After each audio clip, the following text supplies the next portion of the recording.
basic shit at you guys. That's, where I've been at today, but it's not revolutionary or Okay. anything. Well, You can we're talk about how your platform transcends, attempts to show people how to transcend their live. own delusions of. We're live already? Well, yeah, it goes live at 8. That was the time. We just went live. Oh, I gotcha. Well, so that was Yeah, sneak peek. Yeah. It's all right. I just don't want at the beginning of the video. I don't want to have to edit off a bunch of black space. So we're talking. Yeah, so we're talking. We can hopefully get here soon. I get what you're saying though. This is a different format. We can just talk about. Yeah, I think talking about duality is a great topic though. I think that's something that a lot of people have a misconception about that we can clear up. Right, and your platform in general, like universal theory, is very much driven in that direction with everything you're talking about, from starting with the 7 hermetic principles to the way you guys have been chatting. You do that naturally and effortlessly, and you can only lead people as much to themselves as they're willing to go, but leaving the breadcrumbs is better than eating them. Yeah. Yes, it is. Yeah. Actually, my wife had some good questions. She's listening to she's going through the Kabbalion again, and some of the stuff seems to be clicking this time. So it's all there's hope there, and like you said, you can't force it. You just gotta always greet it with kindness and hope to nurture. It hits different every time, every day. Even if one is stagnant in their understanding, it's still hitting different.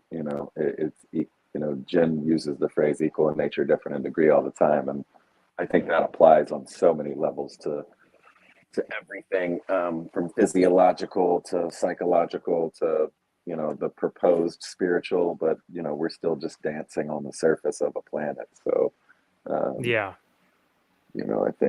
I think we're a little egocentric with what we think we've discovered. We haven't really discovered anything yet. Yeah. I mean, nor will we, though. When we're using that logic, we will never find anything. It's not like there's a critical point where it's like, yep, I know something. I got it.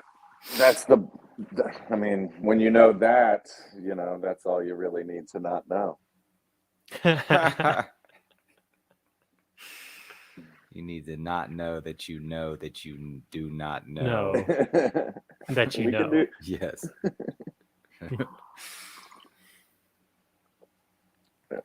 Yeah. I was going to make a post earlier where it said, I still might do this, but it said, behind every door is another door.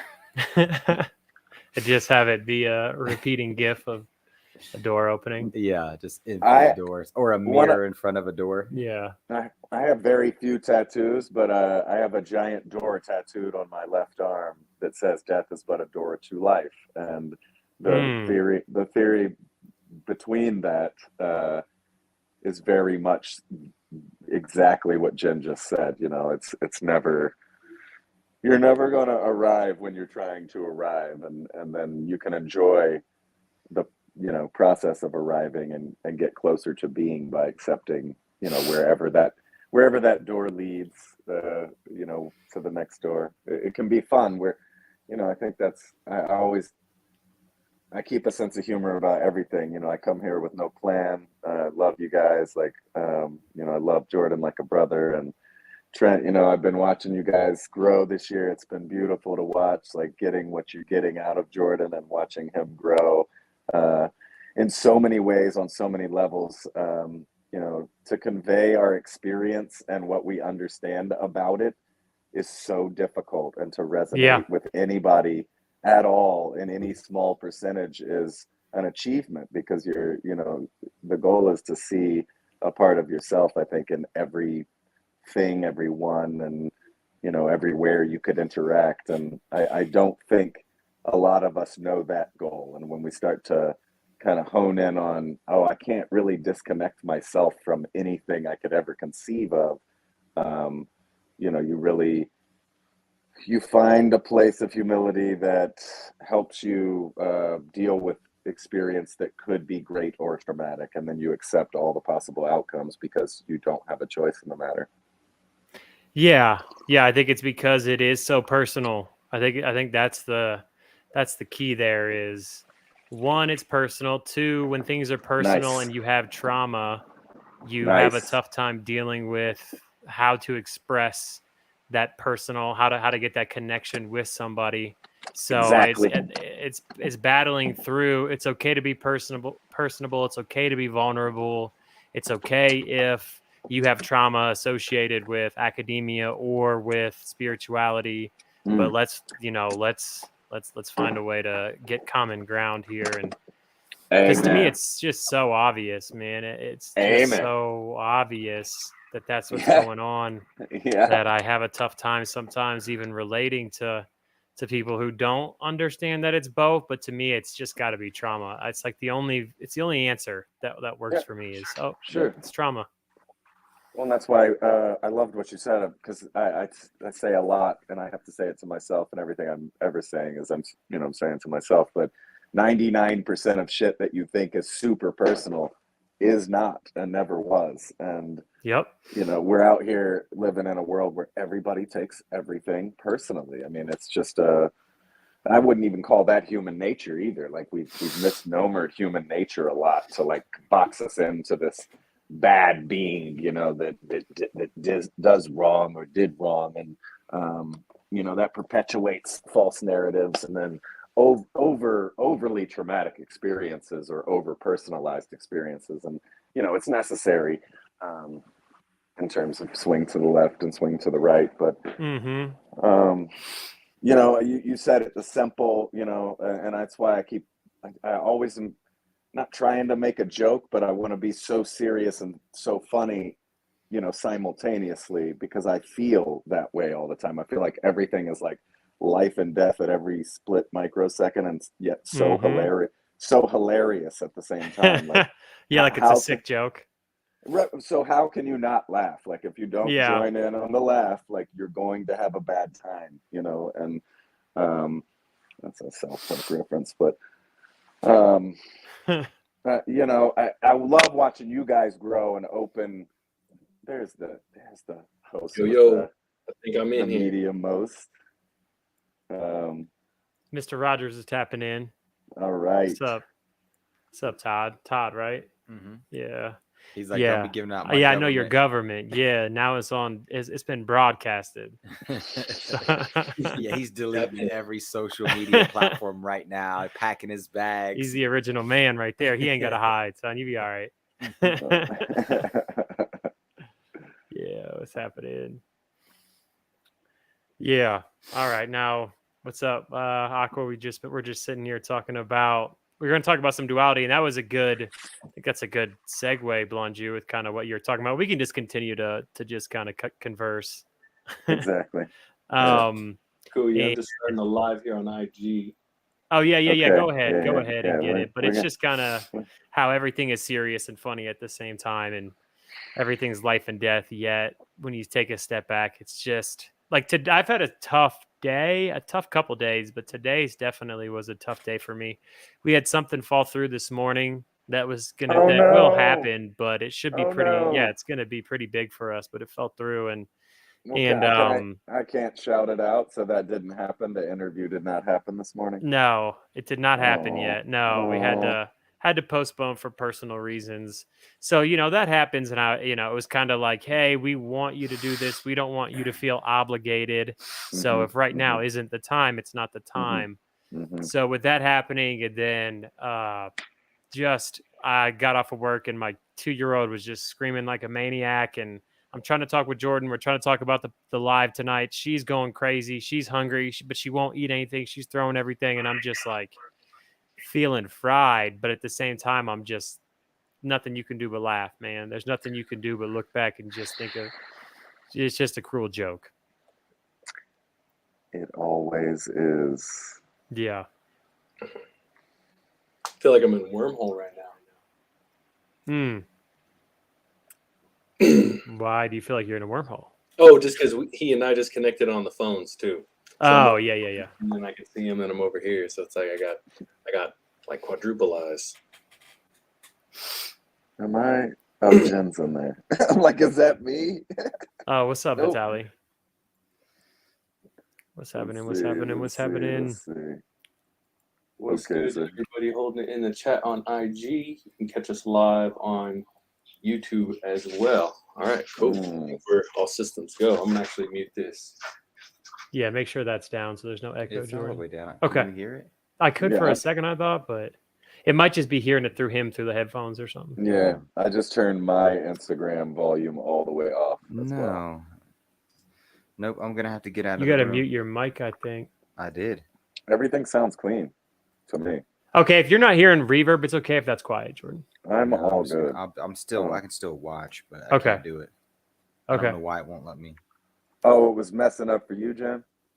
Yeah, I it could was- still hear it even at the lowest volume. Here we go. I muted mine as well.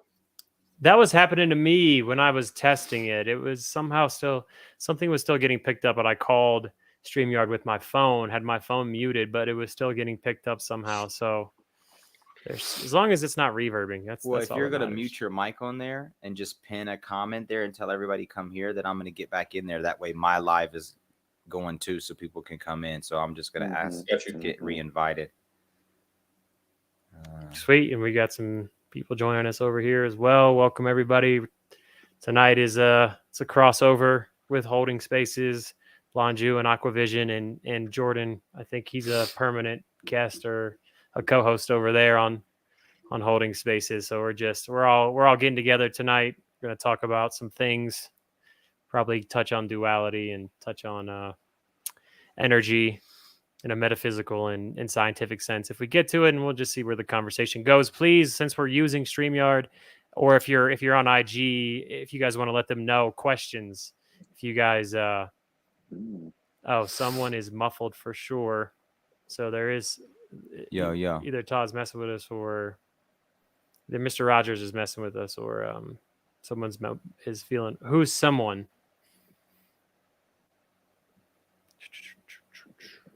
But yeah, questions. If you guys are in the chat, if you have questions, if you want to join us, just throw in the chat that you want to join and converse with us over here. We'll gladly bring you in the chat if you got something to say. If you've got a question that involves more detail.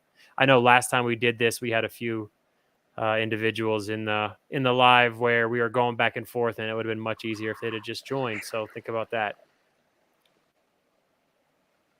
Yeah, and everybody's muted on Instagram, and Aqua is gonna accept my request. There you go. Hey, something funny though. Did you guys see that that short that Jordan and I just made? I did the not. lady on the plane. Oh, Yes, you got to that check. was hilarious. Okay, Aquavision's all it. Yeah. You got to see it, Blonju. It's pretty You good. got- It's Well, some of the finer work. Well, and like that's you guys are doing an amazing job of doing the most serious work and the most humorous work all at the same time. Like I encouraged Jordan a lot. Genesis to God, we're calling by his birth name here because Trent and Jordan go way back. But I encouraged Jen so much when I first met him to get to the humor, and like watching you guys like reconnect and grow together in the format of universal theory has been, man, it's been special. And I love seeing the acting, the chatbot, Delete yourself on what is it, Instagram. chat GP5, or what do you call Yeah, yourself? Chat when GPT-5. You got to mute yourself on Instagram, Blonju. I am muted. Then how can I hear you through my phone? I was catching a little bit of audio. I got you. Turn off my audio. I thought we were making it so people could hear. My bad. I thought. I'm gonna. Oh yeah, we can't do it where anybody can hear. Okay. I mean, I can't go live. It's if all that's the good. case. I don't I'm gonna mind. switch. I got you. Okay. I'm gonna talk. It's all to good. the The mystery will lead them this way. Yeah, hopefully. Yeah, you're right. I mean, I pinned goal a comment. I pinned one that said "Holding Space Okay, cool. is Universal Theory" on YouTube. So, What was the lady on the plane drop just now? That I so it's yeah, I'm sure I mean most people have seen it, but it's a viral video. It went viral like just over a week ago where the lady's saying that the guy isn't real. She is like, she's Mhm. like, he is not Amazing. real. Amazing. Yeah. You guys could all die, but I'm getting off this plane. Yeah, exactly. So we redid that. We just took the audio, and I was able to time up where, you know, it's her voice, but it looked like me saying. I had a wig on and I was wearing similar clothes to what she was wearing. And, you know, we did it in front of a green screen, so it looks like we're on a plane, and Elmo's in there. It's just a good time. Yeah, it's Nice. yeah, if I had it downloaded on here, I would play it just as like a instant Yeah. premiere, but sadly I do not have it on here. It's another nice feature of StreamYard for sure. But yeah, that one's I feel like is gonna do. I feel like that one's gonna do some numbers. We'll see though. All You right. can never all tell. right. No, you can't. Yeah, it's important to have humor because I think a lot of people, spiritualists, take themselves too serious. Academic. It's because you put so many hours in. You put so many hours in, so now this means more to you. You have a message, but if you take yourself so serious where you're missing the point, you know, that's what Jordan and I are like. You know, I know me especially. I'm terrified of that. I'm terrified of getting to a place where I can't laugh at silly things because of my Mhm. mission. I can't, Mhm. you know, I Mhm. can't just have a good Mhm. time. So I just force myself to do it as much as possible, Mhm. and it seems to be working so far. Hmm.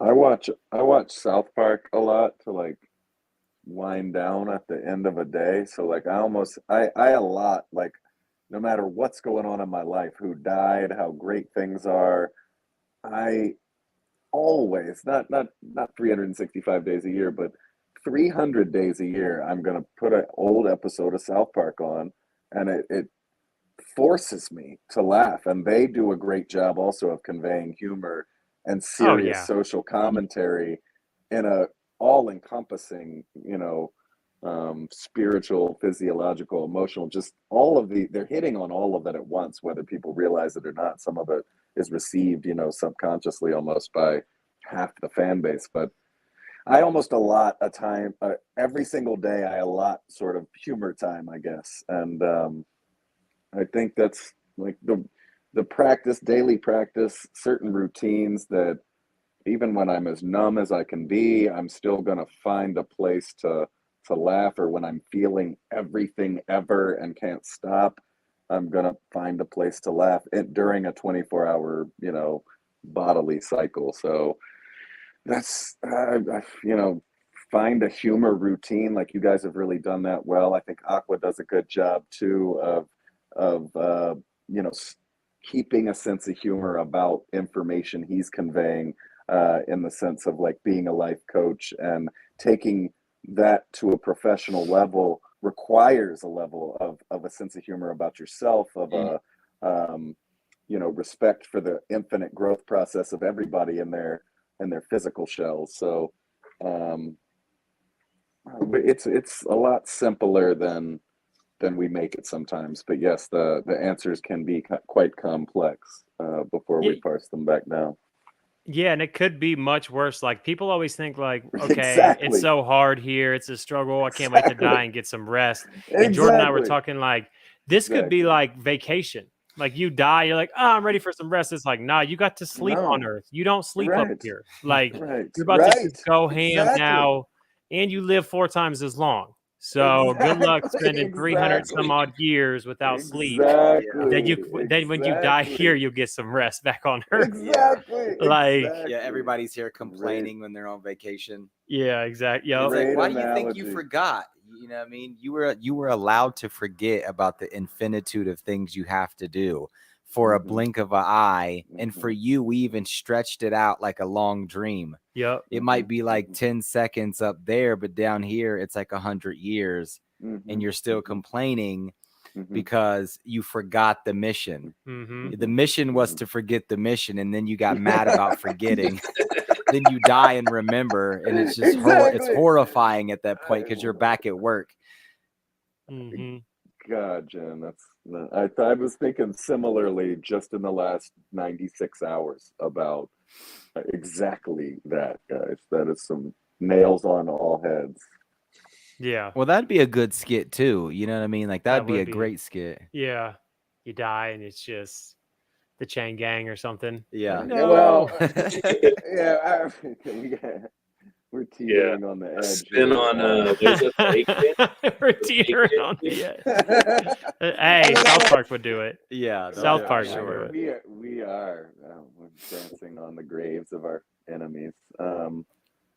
God, that's some painful shit. Like, because I think a lot of people die regretting so much. You know, like there's a huge regret factor here in this bodily life, and you know that's something ego wise.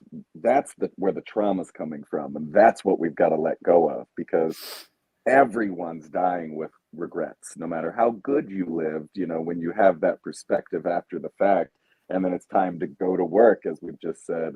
Um, you know, there's something so personally egocentric about the experience that we're being blinded by that, and then therefore thinking we even digressed or regressed from something. But you know, it's a perspective shift by 1 degree. Like humans aren't so far off base that we're missing everything. We're just slightly so personally egocentric that 1 degree click seems like 10,000 light years, you know? So,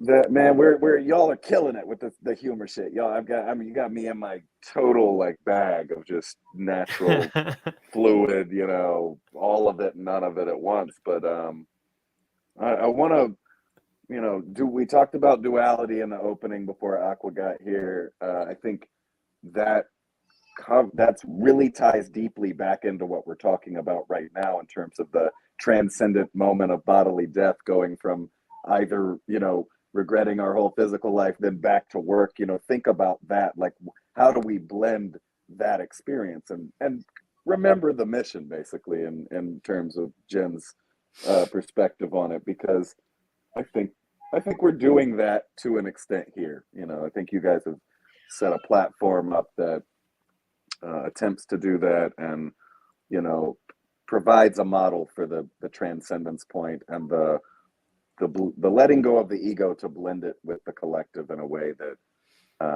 you know, love is what we feel. You know, I don't think we talk about love enough either when we talk about spirituality and the principles. I think love gets thrown out the window kind of, and it's like, you know, I learned a long time ago, you know, unconditional love requires a lot of sacrifice on the lover's part, you know, and that's something we haven't gotten to collectively as humanity.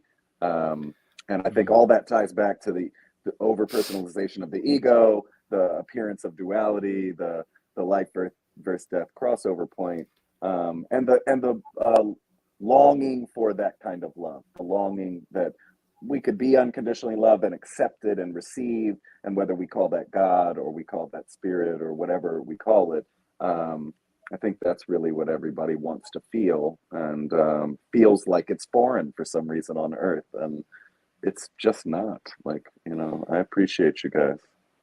Well, I mean, a lot of things are going through my head as you're talking, because I'm thinking about how, you know, you could explain that, you know, like with the principles, love is not cast out or forgotten. It's just that those are the tools of love. Yeah. And I think a lot of people think because they exist, they're like, well, I exist, so I know how to love. Exactly. People think they just are born out the box knowing how to love. Yes. And it's yeah. Yeah, and it's a science. So it's not something, it's something that you cultivate in life. You are life and you are the tools, and life, you know, you are a byproduct of life as well, and you are given the tools. And you know, mentalism, the all is mind, the universe is mental, live and let live. The only reason why the miniature, the micro is a mind and has mentalism is because the all mind lives and lets live. And essentially that's what love is, but it's equally as simple and also equally as complex as that statement is. So you need the principles to unfold the science of love. And, you know, like he said, people, you know, they're just born and they're like, hey, we know what love is. It's like, okay, well, then why do your relationships fail so miserably? 65, 70, 85, 90% of the time. You know what I mean? I mean, we're in a very small percentile of success when it comes to communication, because love is communication. And the efficiency of communication, going back to the language, the reason why we're building this is because your right and left hemisphere have to communicate. They have the corpus callosum and they have to communicate. That's a love. If you can unify those two hemispheres and everything that they stand for structurally and functionally, purposefully and intentionally, if you could unify those things on a biological level, a psychological level, an emotional level, and so forth, then that is what love is. That's the tool of love. But most people are going to take a right-based or a left-based hemispheric approach majority of the time. Very few people can equilibrate those two. And back to, you know, seeing duality, you cannot understand something beyond your experience and the understanding of that experience. So like in Kabbalah, they say you name what you attain. So people are only going to understand God or the universe, the all, the love, whatever you want to call it. They're only going to understand it based upon where they're at in their development. And it's based upon how successful they are at using those tools.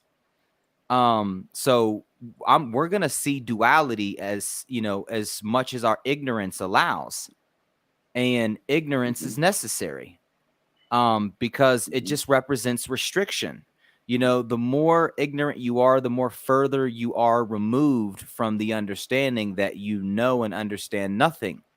And the more that and the closer you gravitate towards knowledge, wisdom, and understanding, the further you are away, which, you know, is paradoxical because there's a name for that paradox, but yeah, the imposter syndrome. Imposter syndrome. The more you know, you think you're an imposter. Oh, I'm about to get my PhD to be a doctor, a medical doctor, but I'm not ready. Look at all these people around me. I'm a fraud. But when you were a freshman learning biology, you were like, man, I know all this. They can't teach me anything. I got A's in high school. Like, come on, you know what I mean? Yeah, So, exactly. and I saw a lot of that as well. Tutoring, calculus, in you know, college level calculus. You see a lot of not the imposter syndrome, but kind of the opposite.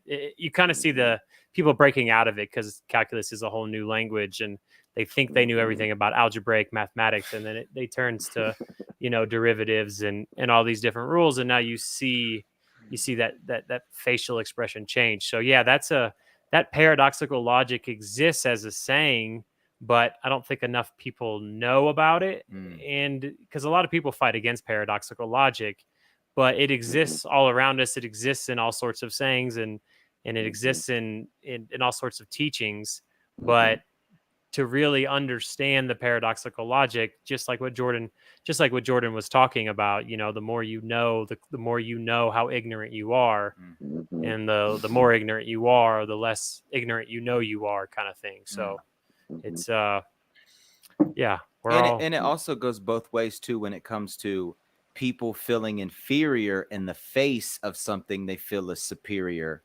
So it's like, okay, you know, now I'm going to break this shell. And that's what nature does. It's like, okay, I'm going to expose you to something that you're unaware of. I'm going to expose you to something you're unaware of. And I'm going to show you how feeble and fragile you really are.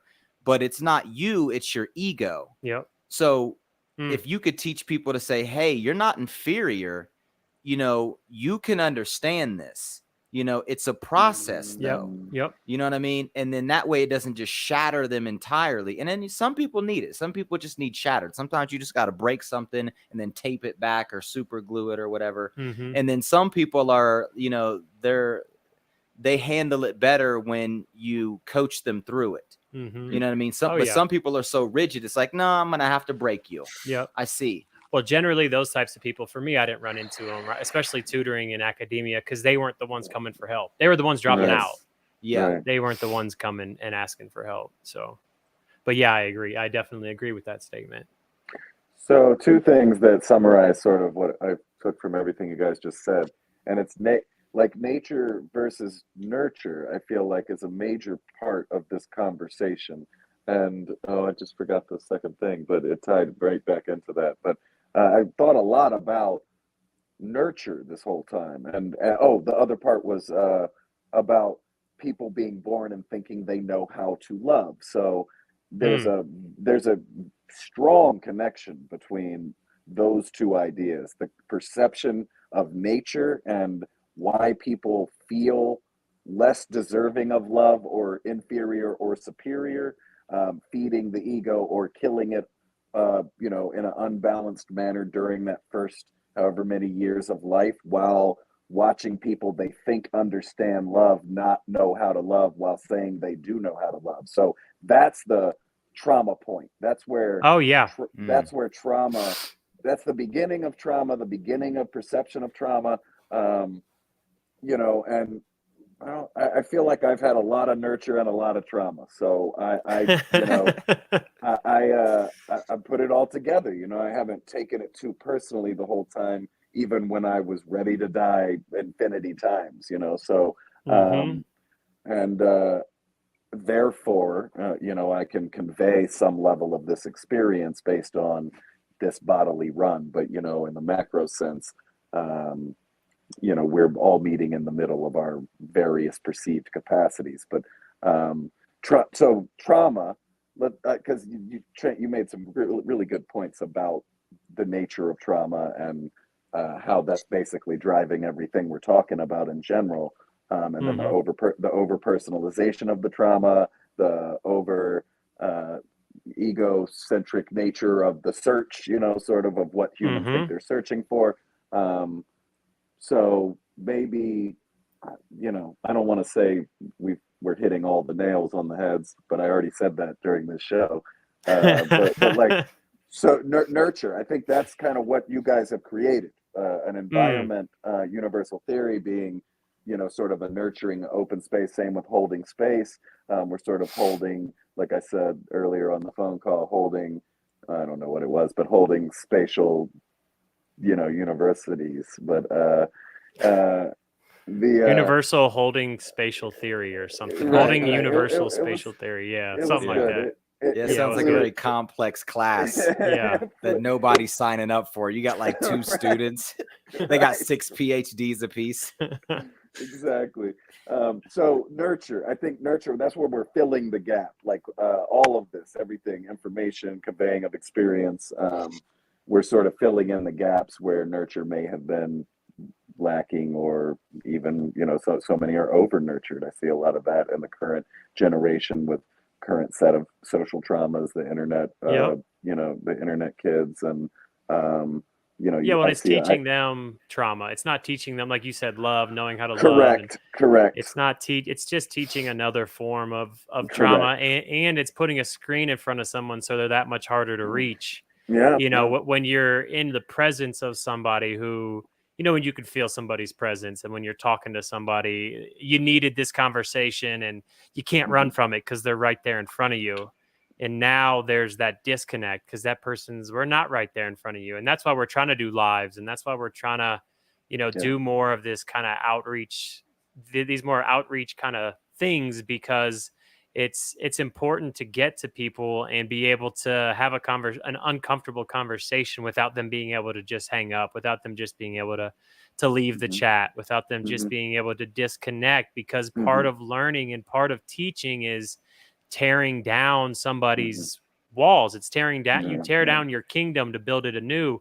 So Yeah, if I'm in the yeah. middle of tearing something down and you leave, I don't know what kind of karma that puts on me. I don't know where, and even without Right, karma, I don't know where that right, leaves you. That's going to leave right, you in a worse state than where I found right, you. And that's not the right. point of teaching. The point of teaching is to build that healthy wall, that garden. It's to build that kingdom. So yeah, Yeah, there is definitely a whole new level of that we got to figure out how to maneuver through, that we got to find a way to still mhm, be an inspiration and still find a way to reach people that are hurting right, and help them deal with their trauma.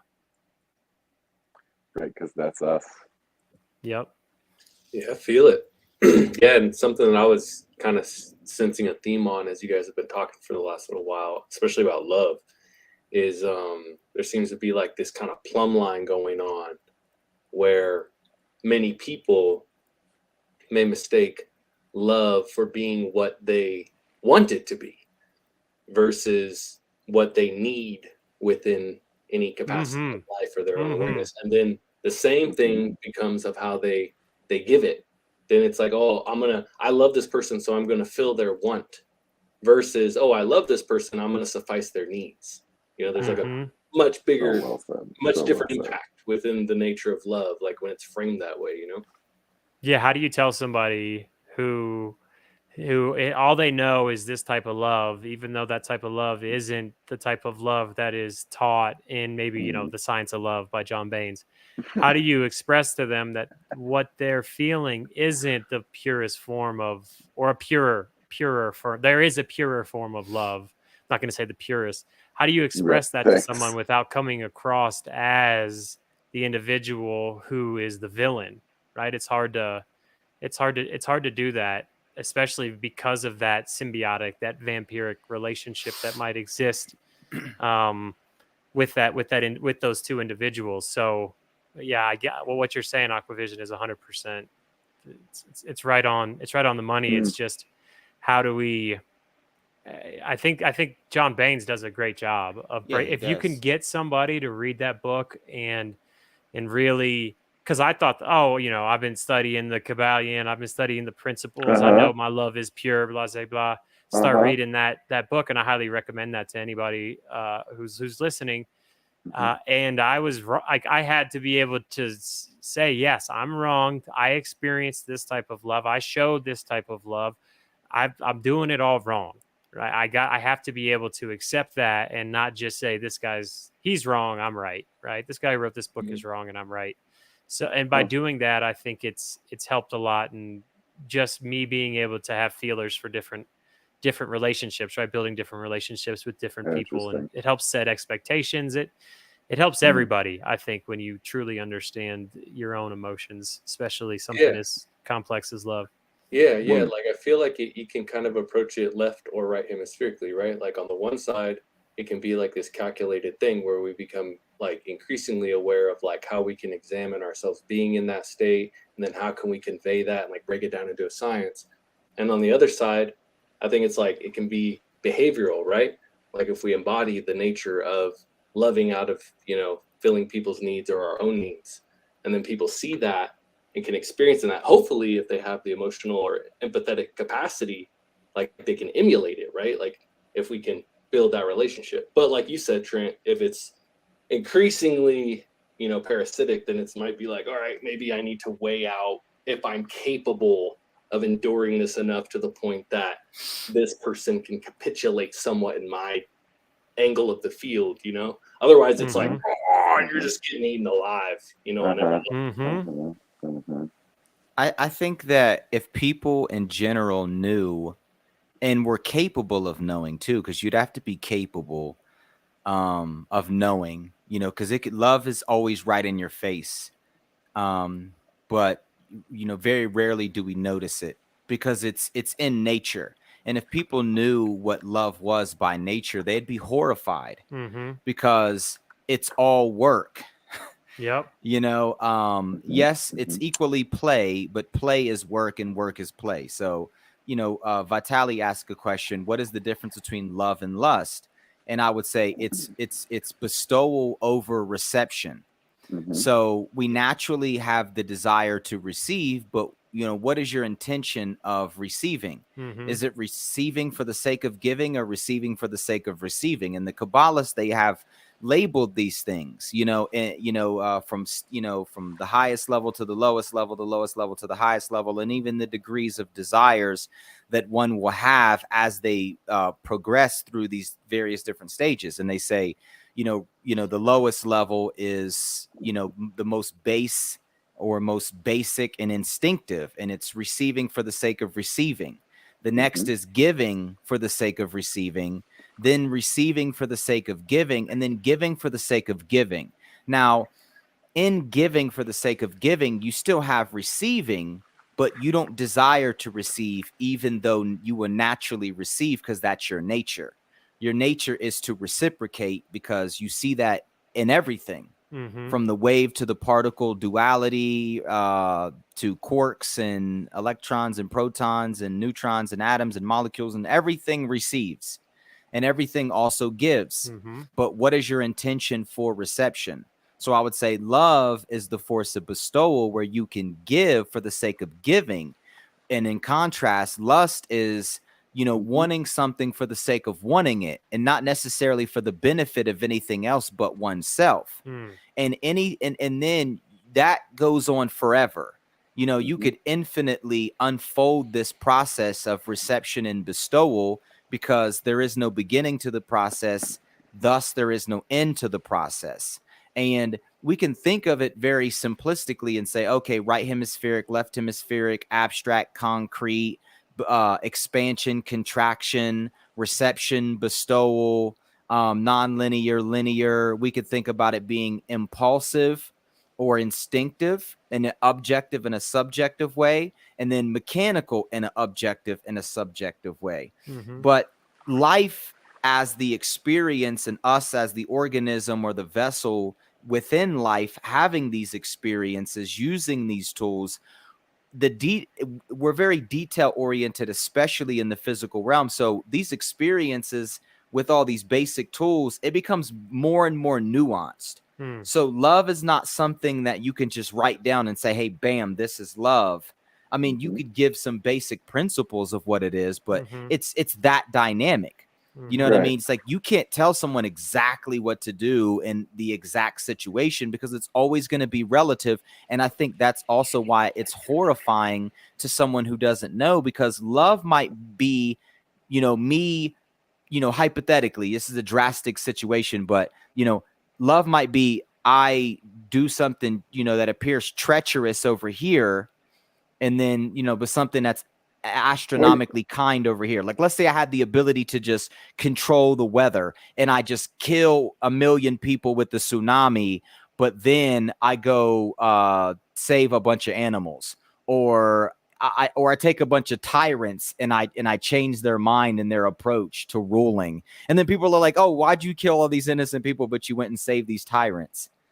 You know what I mean? And it's like, because these people are going to die and come back and reincarnate in the bodies of the people that are going to be under the influence of the once was tyrants who are now wise rulers. And you don't have the capacity to see that deeply. So you think I just did some old crazy, just, I'm the villain now, but that's how love works. Love is one of those things where, and there's a story in the story of Moses, right? Yes, the story in the Quran where Moses is talking to God and he's like, yo, I'm paraphrasing basically. I just short story, and there's a lot of stories like this throughout history, but Moses is like, I'm the shit, like I'm highly evolved. Nobody's on my level. And God's like, yeah. Okay. I know a guy that's way rawer than you. And, of course he's God. So he's like, he believes him. So he's like, oh, for real? Well, I need to meet this guy. So he's like, I'm gonna introduce you to him or whatever. He goes through this whole process. He gets introduced to the guy. The guy just looks at him and says, you're not gonna be able to follow me. And Moses is like, what? Like, no, like, you're the teacher. God said you're the one. I want to learn under you. I'll follow you no matter what. And then so they go on, and I'm gonna shorten the story, but like the dude just does a bunch of crazy stuff. First thing he does is he stabs this little kid to death. And then Moses is like, yo, thou shalt not kill. Like, what's going on here? Like, you just killed a kid. Like, that's like a high sin on the totem pole of sins. And he's just like, I told you you're not going to be able to follow me.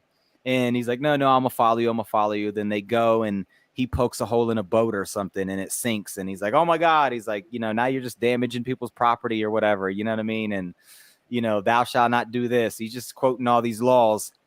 And he's like, okay, I told you you're not going to be able to follow me. And then the next thing that happens is they get like, fast forward, they're like starving in the desert or something. They go to this orphanage, beat on the door. Hey, we're prophets of the Most High. We're thirsty. We're hungry. Can you feed us? Can you give us something to drink? No, beat it. We don't got enough for you.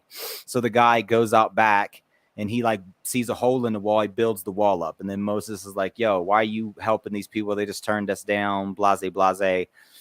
And he's like, I told you you're not going to be able to follow me. So now I'm going to tell you why I did what I did. And then he just lays it out to him like, okay, the little boy was meant to die because he was born a burden to his parents so that they could learn certain lessons and they could earn the right to have a kid that was going to support them and benefit them in the future. And then he had to pay a debt, so he died. And then the boat sunk because the people were going to get on board and put all their belongings in it and get robbed by pirates. And then the kids in the orphanage, they were gonna grow up and they were gonna find their inheritance. Their mother and father left them right beyond the wall, but if he didn't build the wall up, then people were gonna find the treasure and they never would have got it. And all these different things that Moses couldn't see. And it was basically just showing you, like, if you're moving in the spirit, if you're moving instinctively and aligned with the force of bestowal, then the way that the creator moves on a physical level might appear drastically different than what we think love is, because we're too attached to these different modes of operation. And we think, well, love is proper etiquette, and love is like, let's say a dude's married and he's like, love is not cheating on your wife. But if he wasn't in a relationship where he could only be with one woman, then he might not feel bad when he's forced to procreate with another woman, because he has to have a kid by her, because that child needs those genetics. You see what I'm saying? Mm-hmm. So it's like real love is, right hemispheric in the sense that no attachment, left hemispheric connected to everything. And that's how flow happens. That natural flow process happens when you're not attached, but you're connected and you're intertwined and you're moving with all of the working parts of creation. But once you start documenting things down and thinking what love is outside of the force of bestowal, and you start to modify it in the image of your own ignorance, that's where we have a problem. And in that book, dude lays out a lot of this stuff, except for he's a psychologist as well as a philosopher. So he gets really in depth about the details. He's like, oh, well, you think you're loving, but really you're a narcissist and you're a parasite and you're vampiric. And when you thought you were doing a kind gesture, that was really shrewd of you. And you know what I mean? Yep. Yeah, I think that it's a great summary. That Moses story is a great summary of how we just don't understand what love is. It's not always happy feelings. And we have another comment here from Kelly. Because the feeling is so overwhelming. I think that's true. I was thinking about that because I've seen it down there. It's been there for a little bit. Because I was going to disagree at first, but I do think that because it's as small as maybe having an epiphany or seeing a beautiful sunset.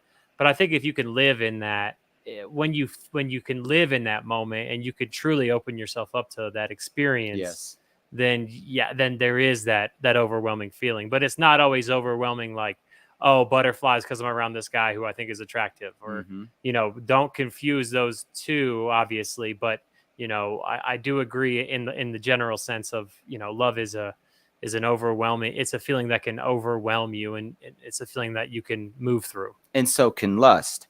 Yeah. And that's the problem, is people will be compelled by a more subjective and primitive force of receiving for the sake of receiving. And that's why knowing these different levels and applying these tools can help put you in check until you can actually live in the moment of being moved by the divine at a high altitude or from a high vibratory perspective, where you are moving in it and it for sure, versus I only feel like I know it because I want this to be true. And that is compelling as well. And it can be just as compelling, so compelling that you have someone like a Hitler or anyone that, that's in this realm that's like, hey, I feel compelled to kill 100 million people because I know it's the right thing. Well, that's kind of what I mean. Maybe Aqua or Blanju, if you want to speak to this comment, since kind of what Jordan was just talking about, just to give you guys some space. Do you think love is killing someone over someone you? I think it's supposed to be love. Right. Well, one thing I would say is love is everything. It includes everything. Like there's there's nothing outside of love. So when it comes to like love and lust, all lust is some form of love. but all Yes. love isn't necessarily lust, because love is beyond, is more what I would feel expansive or infinite, whereas lust would be a micro version of it. And lust isn't just about sex. Like, people lust for life. They lust for, lust isn't always even bad. So I think the number one thing I would say is no expectation, when you go into the process of love. Like, remove expectation and you get to the giving for the sake of giving part of it, and that the last question is a tough one in terms of killing Oh, sorry. someone over, because I don't have physical biological children, but I definitely think of all humans as my brother, sister, parent, Sure. children, so and that killing, I've definitely, I could see myself being very defensive in spirit on behalf of those that I care for deeply with no expectation of love in return. So and then on the macro level, back to like the Moses story, killing someone over someone you love, I can't say it's wrong, that I'm not going to say there's a sin versus not a sin here, because the capacity of love in a given scenario is so unpredictably dynamic that um, you know whatever was necessary, and it's Yep. already happened, and the feeling cannot be controlled. It cannot be manipulated as humans think they manipulate it. It is a necessary part of experience. So it's a I just want to deep add one little thing to dive. what you Go said, for it. real, Go real for it. quick. Just I think that it's, if you're going out, if you're protecting someone that you love, and it's someone broke into your house and it's an intruder. But if somebody, Sure. if your loved one is safe at home now and you go chase after them with the Oh, shotgun and you're sure, looking through sure. the streets, that's completely different. But go ahead. Yeah, yeah, Yeah, and I agree entirely with that. And obviously, I mean, that's there's something deeper wrong if you're seeking revenge. I mean, I would yeah, say, you know, that even that stems from love, though, and I would not be able to remove love from anything. And it goes back to what we were talking about earlier about nurture, because the reason people want revenge or think everything is out of balance is because they had such a personal experience with the lack of nurture, or they were shown that that's what love is: seeking revenge Yes. or killing someone because they fucking looked at you the wrong way. And that's going Yes. to keep happening. It's not that we're going to perfect the process and be like, oh, now everybody loves just right to their equal perfect capacity. Like, all of those necessary mistakes were not mistakes. That's the other part of this, is there is no mistake. It's all a part of Yes. the whole. So And I want to say something about that too, because I've been go thinking for it. it.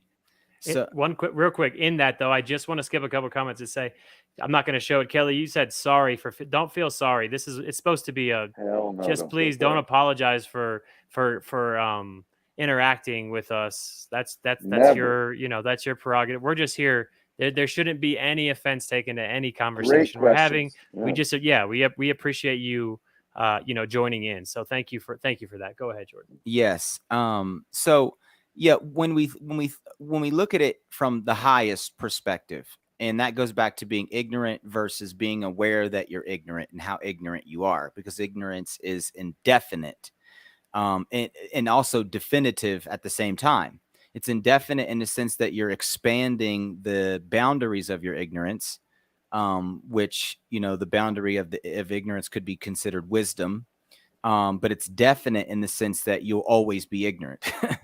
But when you think about it, like the highest perspective that we could potentially conjure is, we have to consider ultimately everything is love, like you're saying. So, but that's harder for people to accept, because then they're like, oh, so you're telling me that when this, and this happened when I was 7 or 2, or when this Mm-hmm. baby, got murdered, or when this guy did this, anything, you name it, or Mm-hmm. somebody bombed, my village, or killed all my ancestors, or like, you're trying to tell me that's love. It's like, yeah, I am saying that Right. because I subscribe to the all always existing, and we're just thoughts in the mind of the creator. And from the standpoint of process, it's purging everyone. Every person, every place, and everything is going through a purging process or a refinement process, or what I like to call optimization process. So objectively, I would say that all is love, and subjectively, I would also say that all is love. But there are more or less optimal ways of expressing it through more or less efficient applications of the tools that we've been provided with via the mind of the creator and the process of creation. And you could really narrow it down and say, okay, an intruder comes in and kills my family, but a less aware and a more instinctively inclined person who cares about their family enough to be compelled to murder someone could be seen to have done it out of love, when really a more advanced person might look at it and say, oh, I didn't kill him because I knew that he was going to change his life 20 years down the road in prison, go home and change a million people's lives. And my family had to be the sacrifice. And I had to make the sacrifice in the moment of not taking their lives, because they took their lives, because they only took their lives out of hurt, and hurt people hurt people. So it's this very grand equation that very few people are able to live up to, which goes back to what I said originally about love being horrifying. Because if I showed you what love looks like, really face to face, it's equivalent to looking at the face of God, which has been horrifying to anyone who's ever attempted it. Because you have to forget that you exist in that moment. When you're facing love or you're facing the creator, you no longer exist.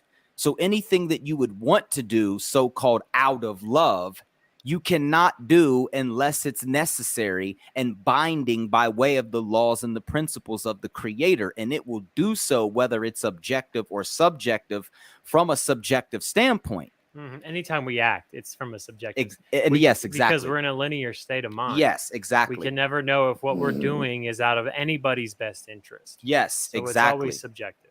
Yes, and that's why I'm saying even whether it's objective or subjective from a subjective standpoint, meaning that from a linear standpoint, the standpoint of process, you can never totally objectify it. So if you're analyzing the creator, or you're analyzing what we would call the creator, the all, meaning the sum total of all things, you have to accept ultimately that whatever it is ultimately necessary. So that is love. But from a subjective or linear standpoint where the process is happening, you have to be malleable and constantly ask yourself, what is my intention and what is my mode of operation? Am I receiving for the sake of receiving, giving for the sake of receiving, receiving for the sake of giving, or giving for the sake of giving? And these are very simple rules that if you stop and check yourself and you analyze, your intentions and your mode of operation and where they're placed at, then you're more likely to have a better gauge at how optimal your strategy is.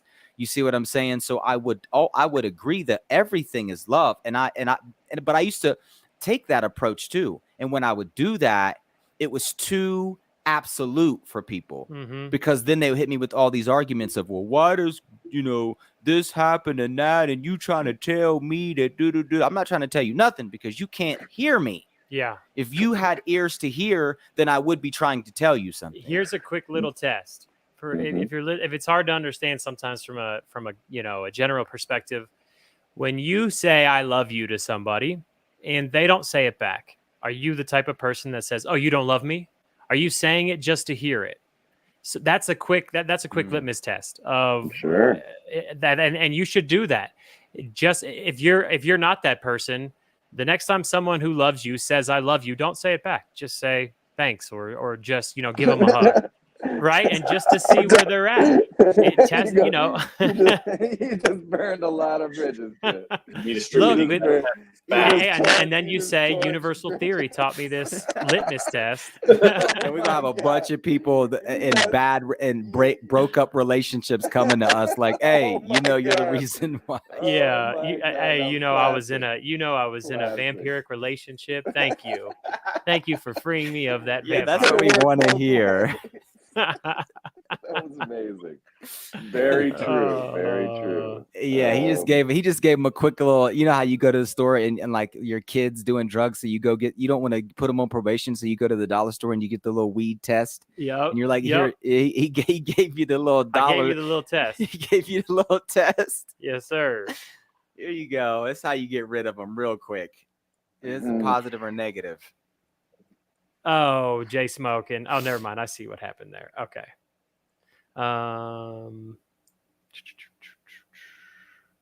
Okay. Let's just. I appreciate that. Right. Smoke. So that's the point. Okay. Yeah. And what I was saying semantically, in the sense that the perception of lack of love and lack of nurture all falls under the umbrella of the concept of love, and that's why all these acts, even an act, a heinous, terrible act from the least nurtured being, still stems from a grander perspective of love, of what we're talking about. And that, obviously a fractured mind or overly traumatized energy in a body, I'm not absolving the act, but I'm absolving the universal perspective on the act and the fact that that's all a byproduct of all of this, and we're not seeing ourselves in those that are not nurtured, and I think that's why we're here. Like, and I'm not saying we, I'm saying the general we as a collective. Yeah. Because I think that is what we're attempting to do, and not to condone it, not to overtly explain it, but to knock on the door of caring about those people, because that we're still a species that cares about some people because they're good, and then doesn't care about other people because us they're versus bad. them. And that's the worst thing we can do, because we're immediately removing ourselves from the nurture game, abstaining from responsibility, and pretending to live our lives as if we're not all intimately connected, and that those acts aren't affecting us on a spirit soul level as part of the collective. And that's why I'm here. That's why we do what we do, and massaging of the language. I want to forgive, I want to empathize, and I do with those heinous actors, and I do that intentionally, and to provoke this conversation that everybody was already saved, and they're brainwashed. We're brainwashed, all of us. They tell us you need to get saved, or you need to do this because I know what happens after we die. And we're not here saying that. We're conjecturing in that avenue and in that venue. But this is about experience in the now, and refinement of our communication process about it. And I'm glad to be here with you guys. You guys doing a great job.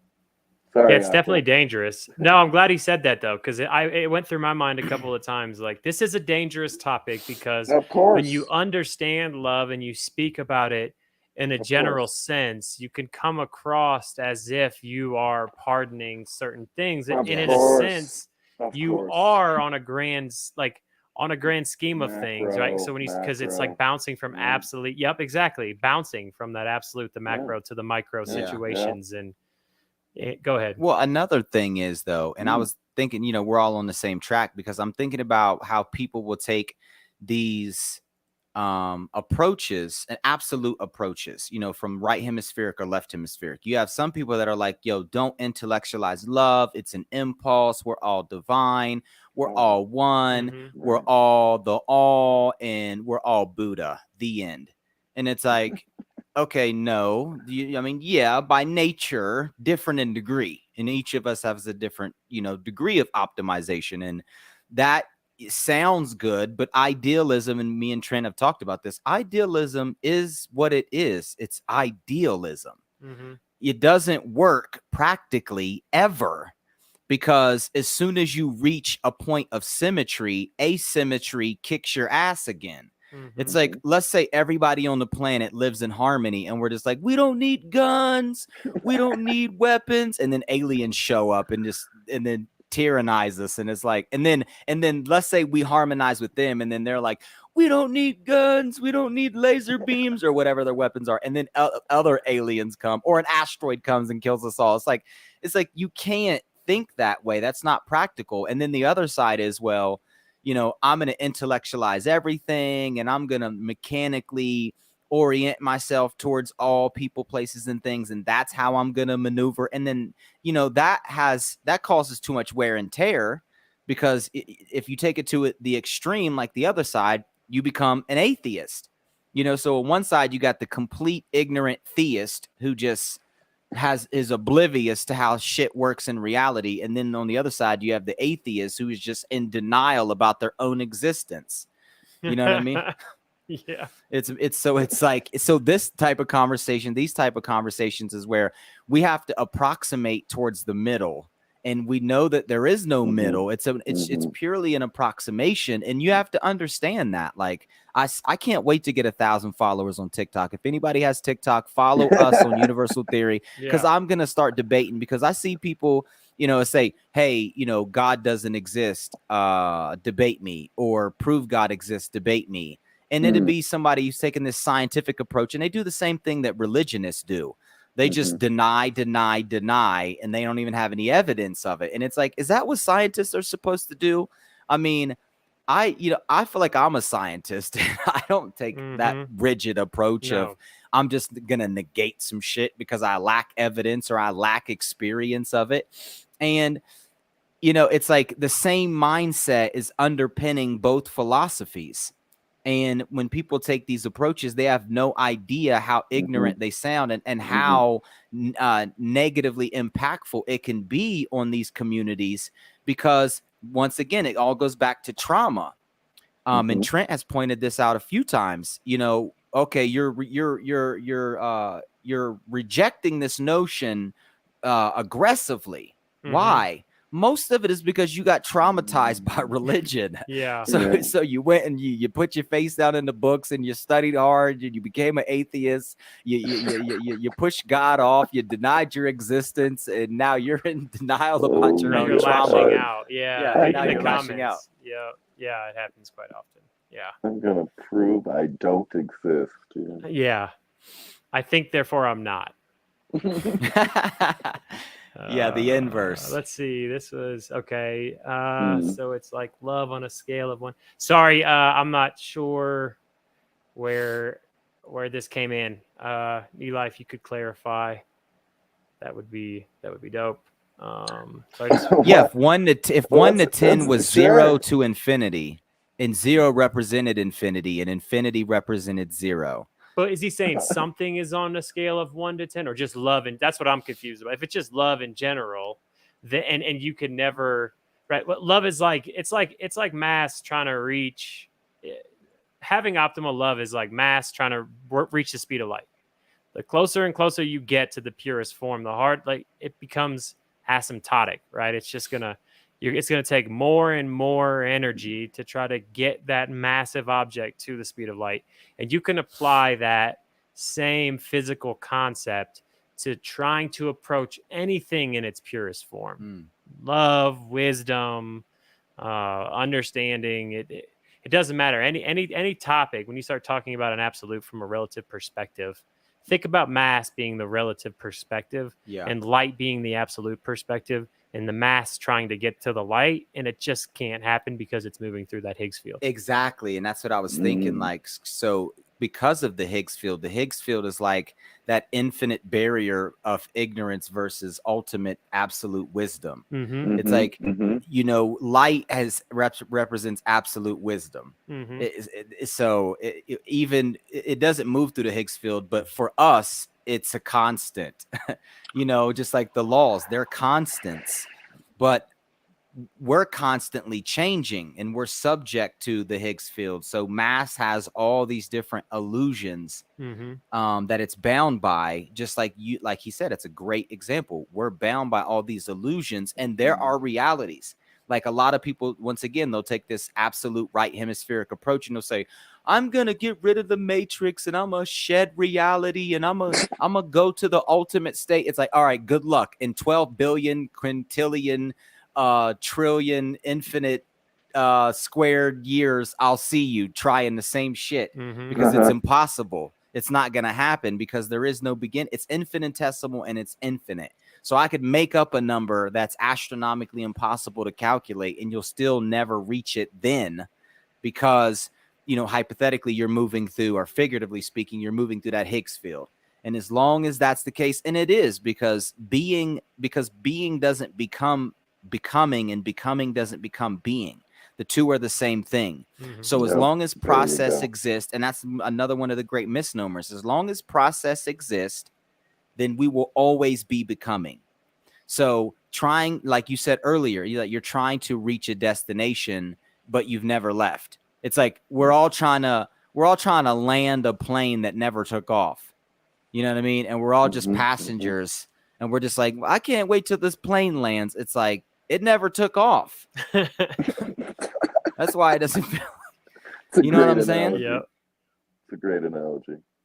Let's see. I think Jay Smoke. I think this was what Blonde Jew was saying about the or when Jay Smoke talked about the serial killer, and then you said the fractured mind, and then he said, wouldn't this be because of a lack of love, the fractured mind of the serial killer? Yeah, I mean, but it's still tied to the concept that we're talking about. Like, even if we were putting love on a scale of 0 to infinity, and we called one end of the spectrum no love, it's still based on the concept of thinking we need love in the first place. And I can't disconnect the concept. It's hate is love on a very rudimentary level. Yeah. I can't. Equal in nature, different in degree. It's that simple. Right. So there's nothing I can personally say from the viewpoint of this experiencer actually detaches from the concept. The act itself obviously may not be appearing to be full of love. How many people have been through trauma that, and maybe this can help you a little bit, Blonde Jew, but if that have been through trauma, that you're a better person because of it. So if you're a better person because of trauma, and this serial killer wasn't, but if we're going to say, oh, well, as a child, this serial killer had trauma from his parents, and that's why he's a serial killer. Well, that's not that's wrong, but it's also not the only outcome that could have happened, because there's plenty of trauma in my life that drives me to be a better person. So I don't think that means that love didn't exist in that action. It's just how I moved through that, through that action. Well, it's, for me, it boils down to defining love by nature. So if nurturing is the nature of nature itself, then that we could define love by the characteristics of nature.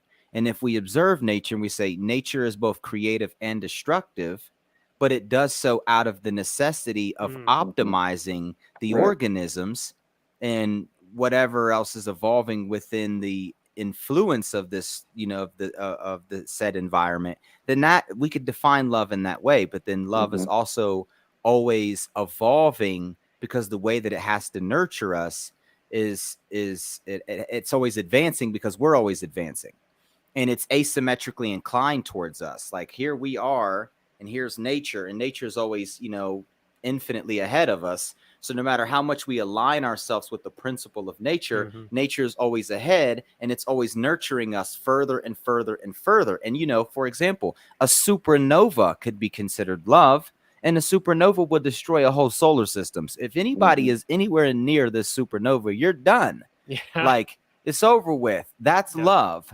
Yep. So, and then love is also the other aspect of where this whole time for the past 4 billion years, or 4.5 or whatever, the whole time it's been providing sunlight for us. It's been nurturing us every day. We get to go out, we get to tan, we get to absorb some of those good photonic beams, and activate our melanocytes, and stimulate our immune system, and all of this good, all this good stuff. And then it kills us one day. It's like, yeah, they're both love. There's two extremities of love. And the whole time it was sacrificing itself. The sun is literally burning itself out until it reaches crucifixion. It crucifies itself. It has a birth, a growth, and a death, and then it resurrects again. It turns into the right type of sun, anyways, could turn into a black hole, and then it could create more life around it. So it's like, that's love. That whole process is love. So for me, it's about showing people what the definition of love really is, versus all these other subjective things that we're talking about. It's like, oh, well, love is, tying your shoelaces with your right hand over your left. You know what I mean? It's like, it's very simple definitions that don't fit. Like a ritualistic definition. Yes, of exactly. Something that is much more complex. And what we're trying to do here is describe this word that's much more in a much more complex way. It can be as simple as some of these rituals if you want, in your life, and you could still get something from it. But I think it's important to have these long, complex conversations about some of these things that we think we understand, because at the end of the day, you're gonna learn something new about yourself. You're gonna learn something new about the people around you. You're gonna learn something new about your environment by just, listening to these different, like stories, and listening to these different ideas of what love is, what your definition of love is, because your definition of love could be the vampiric one, and you're like, no, you guys are wrong.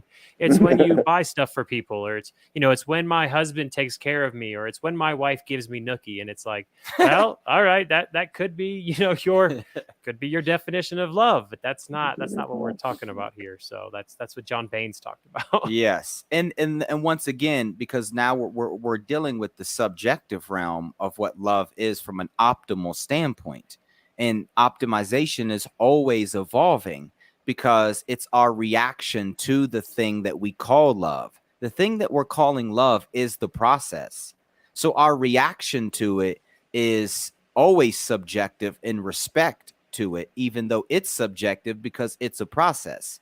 Because objectively, love doesn't have to do anything. It just is. Subjectively, it's the nature that nurtures our nature. And then even more subjectively, it's our nature being nurtured by nature so that we can emulate it. Mm-hmm. And see, that's the whole point of being able to understand that there are no definitions. But if we were to hypothetically define love, we would have to use something that's natural and it is applicable to everything and all things always. Mm-hmm. You see? And then that's the problem that I have, is when we're not doing that and we're calling it love. It's like, okay, you're right. I can kick you in the head right now and throw you down a flight of stairs. That's love. You happy? Are you happy with that definition? No, you don't understand it. All you have is bumps and bruises and trauma now.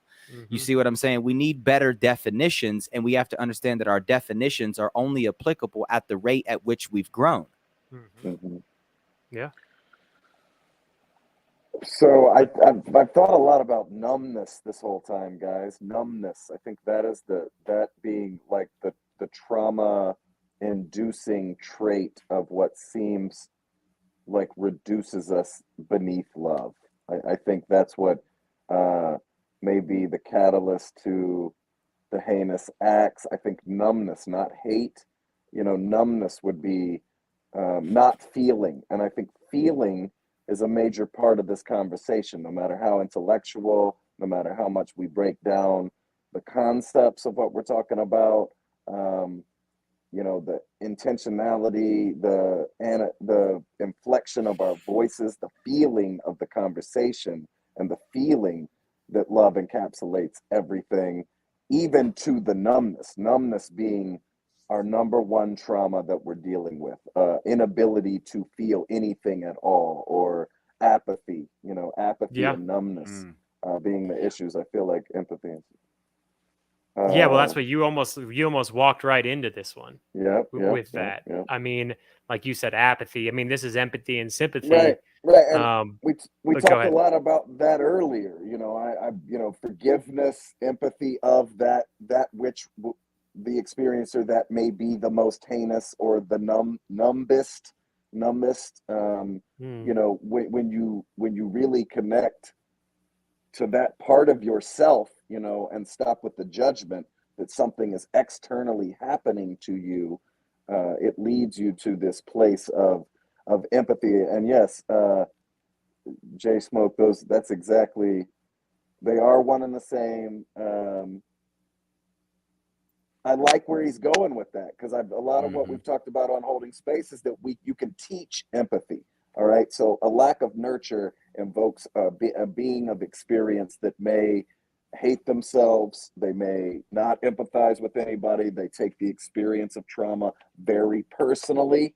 And when you when you can nurture someone who's been through that type of trauma and show them the other side of the infinite non-coin, like preventing that child that was abused from becoming a serial killer because they had a big brother in their teens, unofficial big brother that, showed them what you can do with trauma, and you need that ultimate trauma to be able to expand your capacity for love, and then back to forgiveness and empathy, and then that's the cycle, where you can understand any experience and not overly personalize it, because we're all experiencing. And if you got to that point that Jen was talking about, where like the macro wisdom, you'd cease to exist. So even that's God sort of proving and disproving itself at that metaphorical point, that we are all both God and not God simultaneously. And it's a sidebarchy to me. I'm not looking at it as higher or lower. I'm looking at it as equal in nature, different in degree, across infinite sides of this experience. And that's where, the empathy tuner can continue to sharpen itself. But well, to take it a little bit deeper real quick. So even everything deeper, we're huh? saying, even deeper, yeah, and even more shallow, and even more Nice. shallow in some respects, because we're getting deeper, through the conversation. But to simplify it, so There you to go. get deeper, I'm going to simplify it. I'm going to say cause and effect. Once again, we're talking about sympathy, and then cultivating empathy, and empathy to cultivate sympathy, and so forth. And it's this cyclical thing. And then we'll mention apathy, and then, and apathy is not a real thing, in my opinion, because you can't not Nice. feel, because we all feel, and feeling equals feeling, and the absence of feeling equals the absence of feeling, and no one cannot feel, because feelings are vibrations and everything vibrates. So it all boils down to understanding the principles once again, because those are the foundations of these conversations. If we understand the principles and we say, okay, take what Blonde Jew and Trent and Aquavision and Jen have all discussed, and then let's apply the principles to it, you'll see that none of us have veered from the principles. So we're giving you a more in-depth perspective, but to simplify it and make it even deeper for you is apply the principles. If you apply the principles, you will defeat or invalidate or validate your own arguments, because you'll see the flaws in it. You'll be like, well, how do I subscribe to apathy if apathy is the absence of feeling, and feelings are vibrations, and everything vibrates? Cause equals effect. Nice. So the cause is in the effect, and the effect is in the cause. And how can hate not be love if it's all equal in nature, different in degree? By nature, everything is love, because love is this process of optimization. So by nature, hate has to be the hypothetical other end of the spectrum, but it's still a spectrum. Just like, you see what I'm saying? So just like nothing is something. As soon as you call nothing something, just like in the never-ending story, the nothing has a personality. You know what I'm saying? Like, yes, and it was never nothing to begin with. Exactly. And yes, it was never everything's nothing to begin with. So but everything's in between those extremes. So back to the beginning of the conversation when we started with the transcending of duality, the paradoxical nature of English, and the bipolar nature of these dualistic tendencies and paradoxical terms. Like, everything is actually being and becoming in between that space, which is that middle ground dance that Jen was talking about just a few minutes ago. Yeah. Yes. And if I could lean in, I was kind of writing some notes out on this point. And then I noticed that simultaneously, Brill Bull, if I didn't butcher the name, made the most recent comment that actually connects in with what I was going to say. What he said was, our definition starts to fall apart as we don't connect with the true nature of the world and its impermanence. And what I had written down in relation to love, especially as it relates to a lot of people in the comments kind of trying to figure out, like, okay, how can we justify, quote unquote, or how can we say, oh, this thing is an expression or a piece or housed in love when it's such a foul act? And I think maybe this might help. Let's go. And I was writing down that love can be found in observing life as an expression, and can get lost when you observe it as expressions. Say that again. You wrote that down? Yeah, say that again. Yeah. Love can be found in observing life as an expression, and can get lost when you observe it as expressions.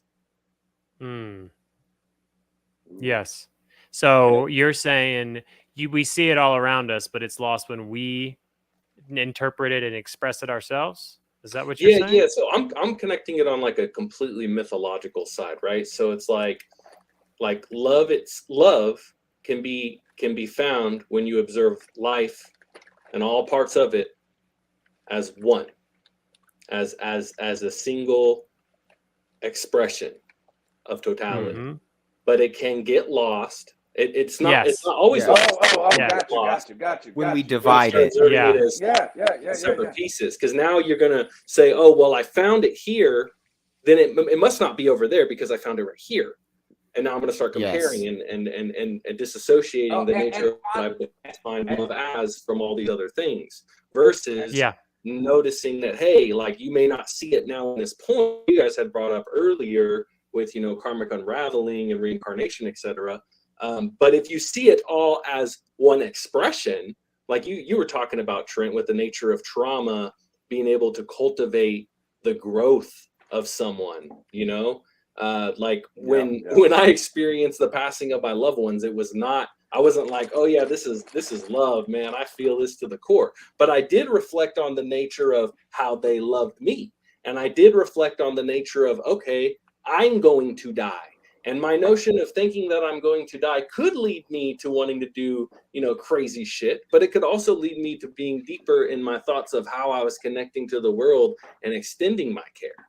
So it's like, and I think that comes down to how are we looking at it and how are we framing it? Are we framing it as I am this individualized thing in disassociation with all other things? Or can I see that all things do coalesce and all things do have cause and effect? And if I can see that, then I might not get so hung up on one particular cause or one particular effect. It's beautiful. That's very beautiful. Someone said something that, okay, so they said, I always thought love and hate. Pull it up real quick. One? Yes. So this ties into it. I always thought love and hate as two sides of the same coin, which may be flawed because it implies separation. Now, here's the thing about becoming. Everything is one because there are two sides to both aspects. There's the absolute, and then there's the becoming, or the relative. So in the relative or the becoming, you also have, the in-between, as we would call it, the absolute relative, where the relative is in an absolute state. And in an absolute state, it has no individual parts because all the parts are a singular thing. But then you also have the absolute, you have the relative absolute, where in the relative, there are absolute laws and principles. And then in the relative, everything is broken into pieces. And that's all it will ever be. So you have to be able to acknowledge all four aspects of paradoxical logic and say there's an absolute and there's an absolute within that absolute, meaning that there is this totally incomprehensible thing that is absolute and there are no pieces. And because we are comprised of pieces and we think in fragments or we think at all, we could never comprehend it. And then there's an absolute version of that absolute, but then there's also a absolute version of the relative. And there are absolute laws within the relative that govern the relative. Like change is a law within the relative where everything absolutely changes, except for when the relative is in an absolute state.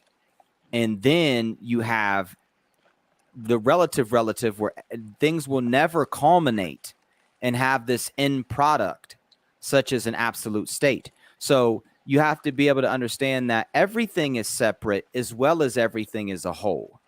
And while being separated, you have to respect the whole and the integrity of all of its parts as an absolute, as well as the divisionary aspects of it. Because that's the only reason why we're speaking about love and hate as a spectrum. Because in an absolute sense, in the relative, you don't have a spectrum anymore because the spectrum, the extremes meet. But in the relative, there's always a spectrum. And there's always, and the greatest saint is a sinner to one greater than themselves. So you could have someone like a Jesus or a Buddha or a Krishna or whoever, and then someone that's more evolved than them will make them look like the greatest sinner. They might be the greatest saint is the greatest sinner on another planet.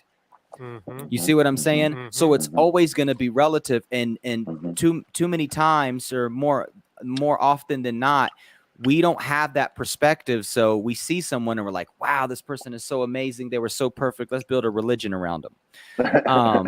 You know, and then because we can't live up to our idealized perspective of this person who was not perfect and most likely was advanced enough to know that, we've made them perfect in our eyes, and now we have this incomprehensible and unachievable scale, you know, of values, and then we murder people in the name of the people we built the religion around because we're so fragile, and we can't live up to those expectations. So we're like, hey, let's just subjugate other people and let's just build a bigger mass, and it makes us feel good because we have a bunch of other people that agree with us. It's like we create trauma because we have a lack of perspective that we're all limited, no matter how advanced we are. And everything is fragmented, no matter how holistic it is. You know, a Buddha is not perfect because they've reached perfection.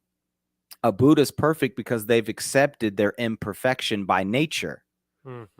So, and that's what it all boils down to, is being able to understand that the relative is imperfect in the sense that it is never completed. And you are perfect within that imperfection because that's exactly how it's supposed to be. And there's an absolute version of it where everything that has ever happened, sum total of events, I like to call it, where the relative is in an absolute state, it's a perfect picture. But for us, we only see the picture getting painted by the creator, and then we think other people are painting this picture, and we're like, hey, don't use red, don't put that color right there, don't make that shape, your pen's not sharp enough. And we have all these different judgments, and it's like, hey, if your pen is not sharp enough, maybe it's meant to be dull. But if it is dull, maybe it's meant to be sharpened. But whether it's dull or it's sharp, it's what it's supposed to be, and we can accept that. But most people can't because it's like, no, your pen's dull, I'm going to sharpen it. And then someone else is coming to you like, well, you're dull. No matter how sharp you are, I'm going to sharpen you. You know what I mean? That's the danger. That's the danger that we fall into. Expectations and preconceived notions. Everything. It's all based on that. Get rid of those ideas. Lose the expectations. You know, let your ego fade away with your preconceived notions, and your experience will be necessarily optimal. Yeah, and I think what Jordan was saying too, Eli had mentioned something earlier. We had jumped ahead in the chat, but he mentioned something about the middle path, the wisdom of the middle path. And what Jordan was saying, kind of, you got to be careful with the middle path because you're never right in the middle. It's an asynchronous process, and that's something that kind of gets left out because it's easier just to say the middle path, but it's an asynchronous process, just meaning the measure of the swing to the left is a measure of the swing to the right. So how far are you indulging in love is how far you're going to indulge in the opposite of love. How far you're indulging in one thing is how far you're going to reciprocate in its inverse. So if you don't, you know, if you can learn to see something that you think is good and you're not, you know, praising it and living in it, then you're not going to, you know, be super upset when something bad happens. Learn to try to be evenly keeled and stay as close to that middle path as possible. But that middle path is essentially, right, like we talked about earlier, that's the absolute. That middle path is that purest form, and all we're doing is coming closer and closer to it, never actually obtaining that middle path. I like that. Yeah, it's like being as disattached from the furthest left and the furthest right of the polarity as also disattached from the idea that you can be perfectly aligned in the center. I like it. Don't get too high or too low, and don't get too side or too side. Yeah. Exactly. Don't get too in or out. Which if it's stated like that, it sounds so cliche and corny to somebody because they're like, you know, let's say you climb the top of this infinite mountain, and then the guy at the top just says, hey, don't go too far to the right, don't go far to the left, and remember that there is no middle. You're like, this is it, like this is what we get. And you got to go left, and you got to go right, and you got to try to sit in the middle to figure all that shit out. So yes. Yeah, that's what the next guy says. And they just keep repeating it in different ways. You're like, am I ever going to get an answer? You know what I mean? Like, and the guy at the bottom of the hill told you the answer. You just didn't accept it. He's like, I'm going to go higher and higher and higher. They just keep giving you the same answer. It Oh looks my like God. Kelly asked for you to break something down, Jordan. How long ago was it? It was a couple minutes ago. Kelly, if you want to just kind of briefly ask, the topic Jordan was talking about to break down a little bit further, I'm sure we can do that. I know we're at an hour and a half. I know you guys do. How long do you guys usually do the holding space for? Fluctuates. Usually about 2 hours. Yeah. We've done 3. How did it go last Okay. week? Did you guys have fun last week? Yeah, we kicked it with Raw. We talked a little bit about breath work, a little bit about the nature of the mind, and I think Jordan was with us for like about an hour or so, and then we went on for about 2 hours. I think it was total. It was good. It was good. It was cool. Other artists got to hop in, and we got to kind of like branch off in all different types of directions. So it wasn't, Awesome. it wasn't completely, out of orbit the entire conversation. It was Nice. pretty cool stuff. Yeah. All right. Well, I did want to say something, and I'll just, let's probably 2 hours max tonight. I gotta let my wife go to bed cool sometime. as well. That works on my end. Yeah. Okay. Cool. So there was that statement about entropy from Brill Bull earlier as well, and there's this interesting fact that I've heard a few times before, but it really stuck the last time I heard it. So maybe it'll stick for you this time if it didn't last time you heard it. People think that, what do we get from the sun, right? People think we get energy from the sun, but cause and effect dictates that the same amount of energy that we absorb, we emit, even though we emit it, all right, at 1/20th, right? We emit 20 photons for every photon that we get from the sun. So we hold energy for a certain amount of time, but the same amount of energy that was here when the sun first started hitting us is the same amount of energy that's here now. There's a constant throughput. What the sun doesn't give us energy, the sun gives us a low form of entropy within that energy. So there's the same amount of energy here as there was, 1 million years ago, 2 million years ago, 100 million years ago. But the sun is providing this low form of entropy, and our body and what we do as machines, how we become more complex is we take a low entropic state and we turn it to a higher entropic state. So that is actually what the sun gives us. The sun doesn't give us energy. It gives us, because the sun could give us microwaves. The Big Bang gives us cosmic microwave background radiation. It does nothing for us. So there's a certain type of energy at a certain vibration that has a certain entropic state that does absolutely nothing for us. But when it's energy in this certain type of state, this low entropy state, that we can use that and we can turn a non-complex organism into something much more complex. We can divide cells. We can form ATP. We can have refrigerators. We can do all sorts of different things with low entropic states of energy. So that's just something that has resonated with me ever since the last time I heard it. So I thought that I would share that with you all. And that's love. So once again, what nature does is love. So when we think of entropy, we think of something going from an orderly state to a disorderly state. And that's not exactly correct either. They're just saying that there's more components now. So there's a greater degree of complexity. Before it was more simplistic. There was less parts and there was less potential arrangement of parts. But once again, in the relative, everything's always dividing. So that's how we're constantly creating more complex ways of perceiving the universe, is through this low entropy to high entropy state. That is what love is. And that's why love is always becoming even more complex, because there's more arrangements of ways that love can interact with us and shape us and nurture us. So when we think that our definition of love is contradictory to entropy, it might be if your love is not entropy or entropic. Yeah, the greater biodiversity, Yes, a greater, exactly. More states of entropy. Yep. There's more states in which love can exist, the higher biodiversity. Yep, exactly. Now, let's see somebody else come up with that definition. We need to go ahead and write that down for somebody gets a Nobel Prize. Interfused love. Oh.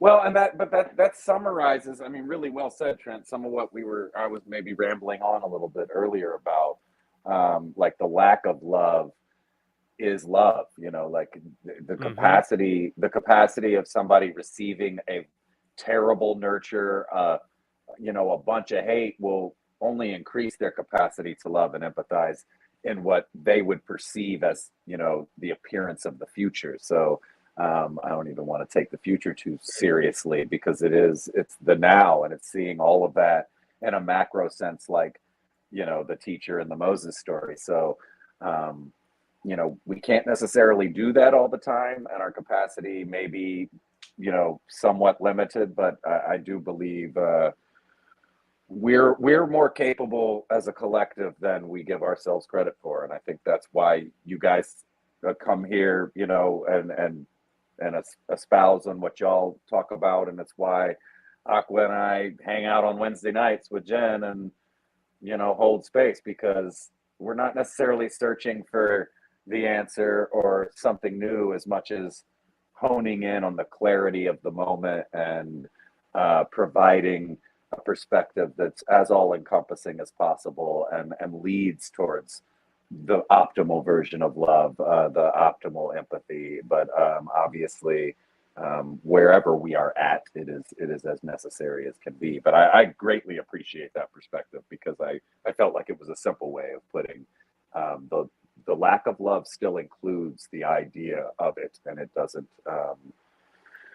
remove love, even in the most hateful, heinous acts. But we're getting there. No judgment here.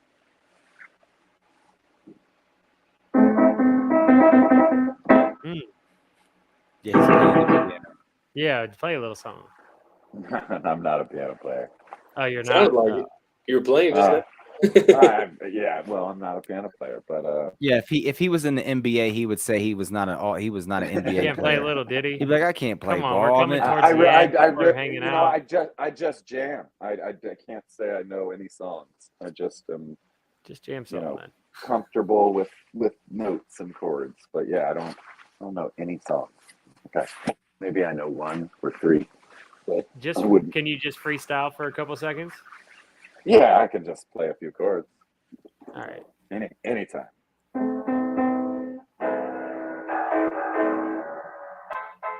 This piano is 1959 Steinway Baby Grand, and it hasn't been tuned in like 20 years, so it sounds a little funky at times.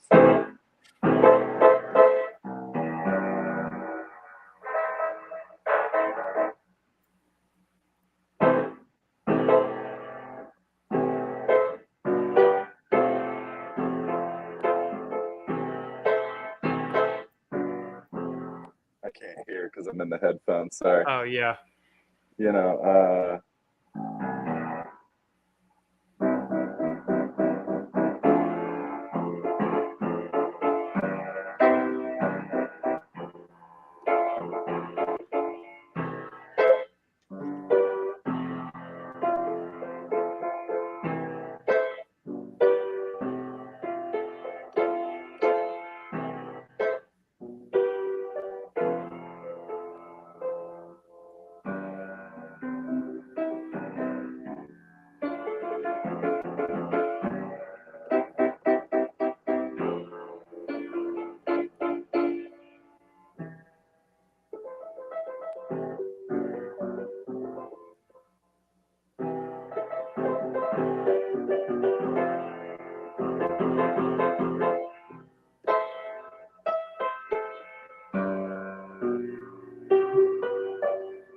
I wish I was a little bit taller. I wish I was a baller. Nice. Always got to throw that one in there. He was about to start ripping. I was about to start going in on that. Oh, that would be dope. That would be dope. No, I think, I think we're winding down. I think anybody, who's watching this, part of Universal Family, check out Holding Spaces if you got Instagram. I'll we can put it in the comment if you guys wouldn't mind commenting on this video, or I could put it in the description if you want to get that Instagram link so we can, send people over there for Wednesday nights. You guys kick it every Wednesday, right? Yeah, and it's Aquavision's Instagram page, which is his Instagram, and it's holding space. There is no plural. Oh, not spaces, holding just one space. Just one Yeah, express. it's hard enough to try to hold one. Correct.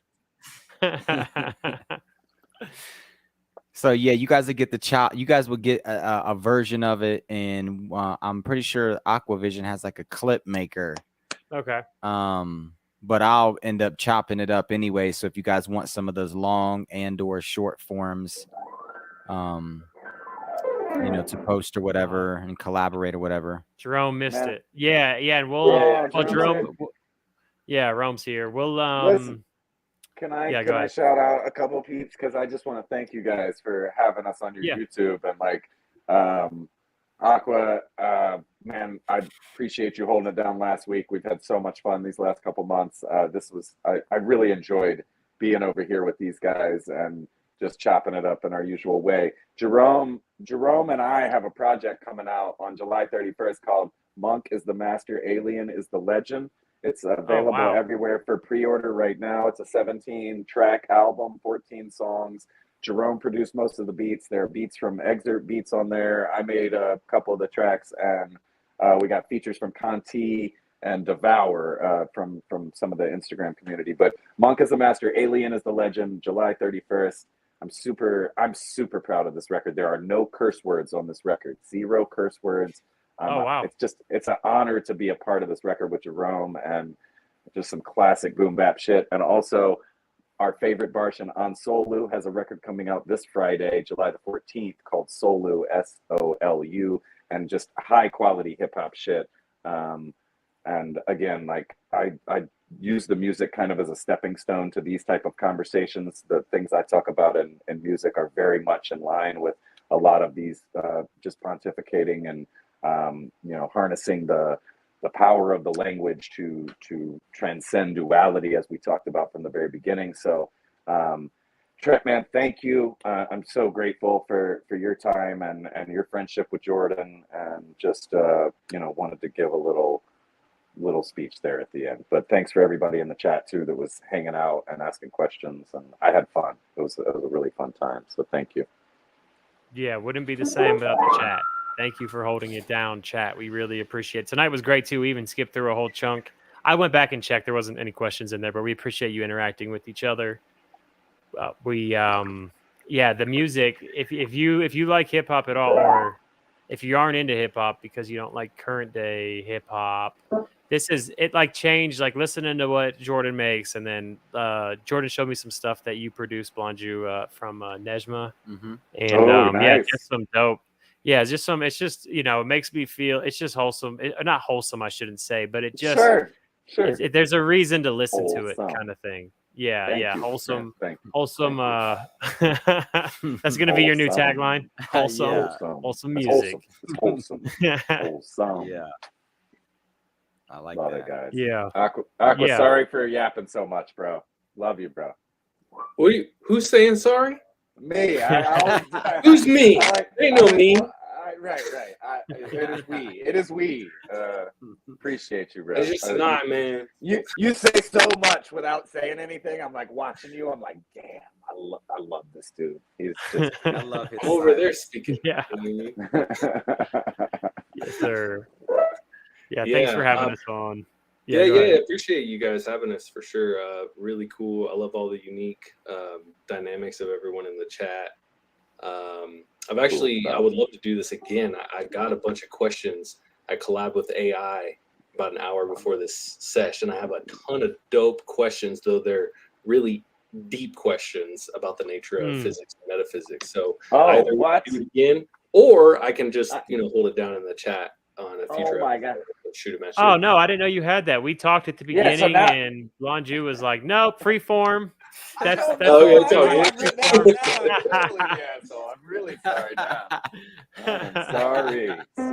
Oh no, it's No, dude, all all is as it shall be. You know what I mean? This episode was meant to be free form. It's it wouldn't have been any other way. So. But we'll do it again. Yeah, I think we need to get into that a little bit more. We're going to be going live. I think our community's starting to get used to it. We're still trying to, this is like our third time going live or something like that. So we're gonna do it. We're gonna do it a weekly thing. We'll definitely have, Blanju, Aqua, Vitali, if you're still out there, Jerome. Nice. Honestly, anybody in the chat that's here that participates that wants to come on here, please come on here. You don't have to join us for the whole video.